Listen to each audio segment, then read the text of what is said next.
Hi everyone, welcome to another episode of Includability Shorts, a series of short, snappy chats stuffed with hot tips from our incredible includability partner experts. I'm delighted to be joined by the brilliant Melissa Sterling, Senior ED&I and Wellbeing Manager at Halfords, and of course, one of our inspirational includability ambassadors. Mel, it's so wonderful to see you as always, and I would love you if you're happy to share your hot tips on how you feel businesses can galvanize network groups to support their workplace culture. Thank you so much for the lovely introduction and inviting me to an includability short, because I've watched many of them, so now I get to be part of them, which is amazing.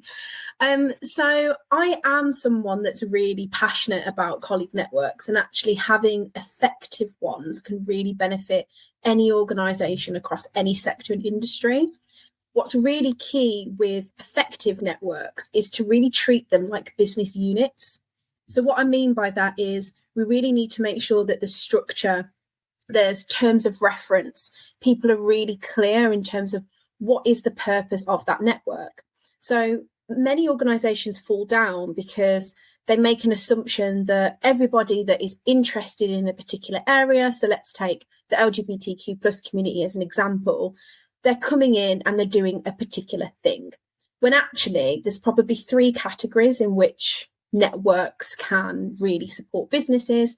And you've really got to think about where you are in your journey and what's going to help benefit your business specifically. So sometimes it can be simply a sounding board. So if you're really trying to push the representation of the community, or really want to market in a particular way to customers, you might want to tap into that community to get their advice and thoughts.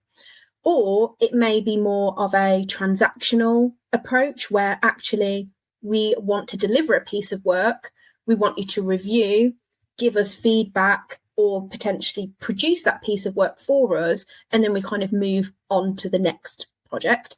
Or it can be the last kind of category, which is around the community really pushing the business rather than the other way around. So they're really set up to have a project-led approach to think about the areas of the business that would make it more LGBTQ plus friendly, or any community friendly.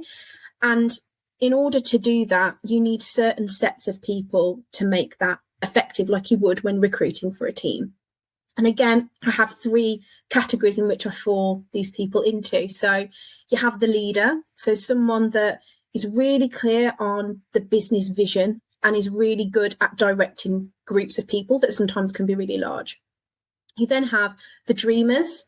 So dreamers are people that are really passionate about this type of work. They may not have necessarily done this type of work before, but have worked in other organisations and can see what good looks like, and actually have a lot to contribute in terms of idea generation and some real golden nuggets. That's, a lot of people that can sometimes be institutionalized think, I would never have thought of that. And lastly, the doers. So people that really like a start to finish on a completer type personality, where I know what needs to be done and I'm going to make it happen.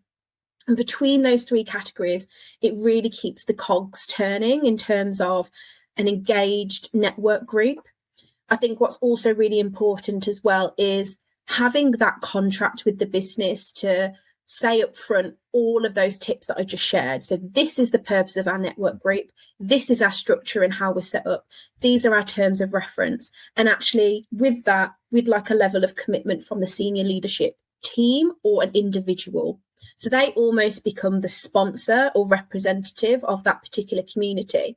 And they can really support to drive those messages to the most senior people in rooms that often many colleagues don't see, whether that's executive team meetings, operating boards, you name it, those types of rooms where decisions are being made. They are the voice of the community, where others won't be able to have that chance to do that. So in order to be effective as well, the last thing I would say is really addressing and adopting data.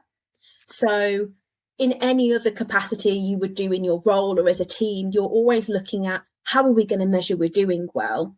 What quantifies us? This is a measure of success.